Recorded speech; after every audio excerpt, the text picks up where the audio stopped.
Hey, thanks for checking out the Crispy Marshwiggle.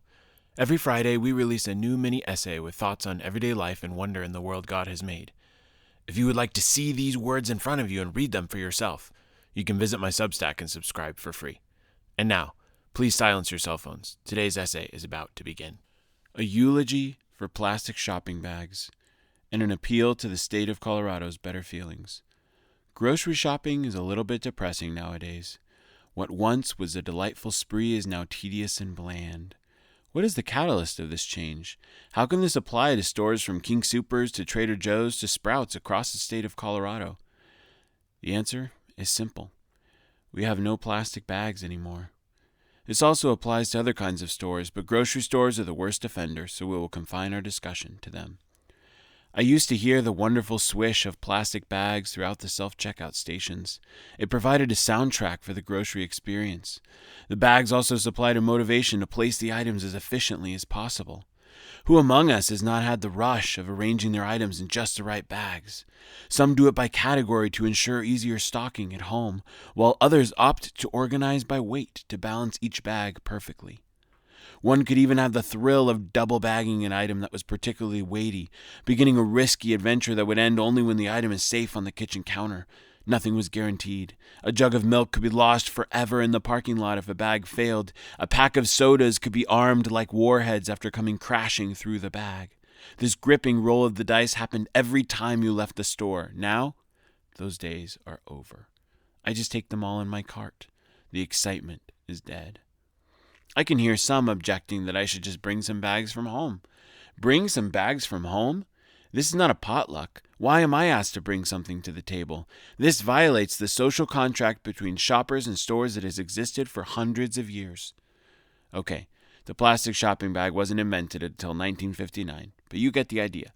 Plastic shopping bags were an American institution. Now, in my beautiful home state, they have completely disappeared. If you are someone who likes to find as many purposes as possible for things you get for free, you feel this loss at multiple levels. Like a Native American using all parts of the buffalo, we used a plastic bag over and over in so many ways. They were the Swiss Army knife of household products. I speak about them in the past tense as if they are dead, because in Colorado, they pretty much are dead. Kids loved playing with them, especially after a particularly large shopping trip when there were 15 of them on the floor. They were always ready to stand in as a makeshift lunch sack or extra storage for short trips, even as a backup barf bag for those kiddos in the car. Long after their grocery shopping days were over, they made themselves useful. You may say that the sacrifice is great, but the cause is greater. Think of all the turtles and seals we are saving and that sort of thing.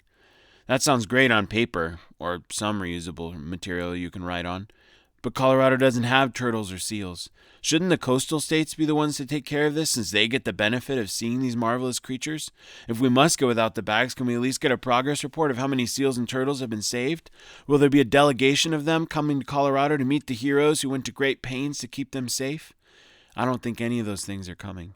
And that's assuming that we grant the claim that this saves wildlife. Spoiler alert, I'm not prepared to do that by any means. Plastic bags, we miss you. Thanks for all the good times. I guess I never really knew how good they were until now. You provided so much support to the average household. I remember all the different finger positions I used to try to carry as many of you as possible in one trip. I remember finding you in so many random places in my house. I've tried to move on, but I'm just not the same without you. This may seem like a giant request against the flow of history, and I don't expect big results, but I'm petitioning the state of Colorado. Can we please have our plastic bags back? Colorado lost more than just a convenience when we outlawed plastic bags. We lost a part of our history. We lost a piece of us. Only you have the power to give it back. I'm appealing to your better feelings. Until then, I'm not buying any more reusable bags. I still have some pride. Thanks for listening. If you enjoyed what you heard, or if you thought it was one of the craziest things ever, please share it with a friend. You can also follow me on Instagram and X, the artist formerly known as Twitter. Don't forget to subscribe. It helps me out a ton. Take some time to wonder at God's world, and we will see you next Friday for another edition of the Crispy Marshwiggle.